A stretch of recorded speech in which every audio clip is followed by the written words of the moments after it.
महाराज जी, आप सिंगर हैं और भोले बाबा के और सभी भजन ही वो करते हैं महाराज जी। हाँ, लाओ दुपट्टा पहना दो सबको, इसी का दुपट्टा पहना।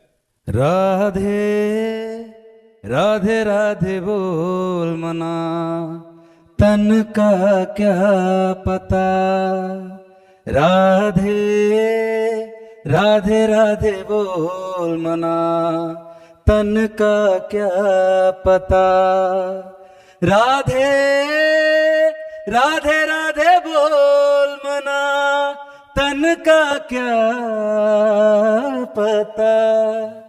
बरसाने की लाडली राधा, हर लेती है सब दुख बाधा।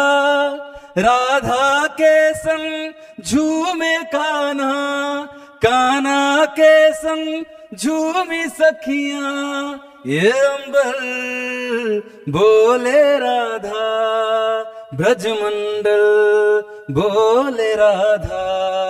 कान्हा की मुरली बोले राधा, राधा राधा बस राधा। बहुत सुंदर, बहुत सुंदर। राधे राधे। धन्यवाद धन्यवाद धन्यवाद।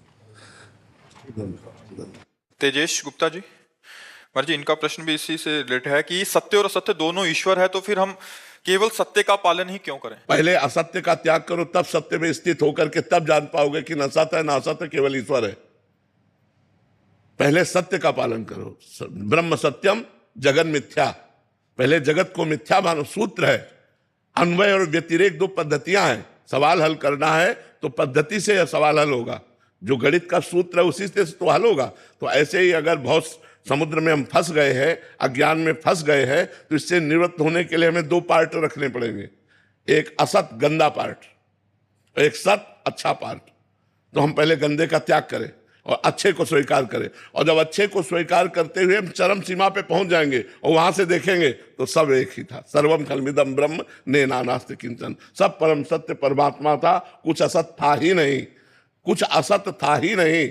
तब वो अनुभव कर पाता है। तो पहले में सिद्धांत में समझना पड़ेगा, उमा कहो में अनुभव अपना, सत हरि भजन जगत सब सपना। जैसे सपना झूठा ऐसे जगत झूठा। किसका प्रश्न है, समझ पा रहे हो आप? अगर अभी लगा दिया ये सूत्र तो पाप पुण्य, महाराज जी अगर पहले ही सूत्र लगा दिया लगेगा ही नहीं भैया। सवाल है, सवाल है, सवाल तो हल होने के बाद शेष बचता है ना। शेष पे तो पहुंचो, ऐसे थोड़ी शेष लिख दोगे। सवाल पहले हल करो तब उसका शेष आएगा। बट सुन सुना के हो गया कि सत्य और असत्य दोनों तो ईश्वर ही हैं, तो असत्य का पालन तो फिर नरक भी ईश्वर है, रोग भी ईश्वर है है नहीं? तो उस रूप में ईश्वर मिलेगा तो फिर भोगो ईश्वर को। रोग भी ईश्वर है, अपमान भी ईश्वर है, विपत्ति भी ईश्वर है। तो क्या आप इस ईश्वर को स्वीकार करना चाहते हो?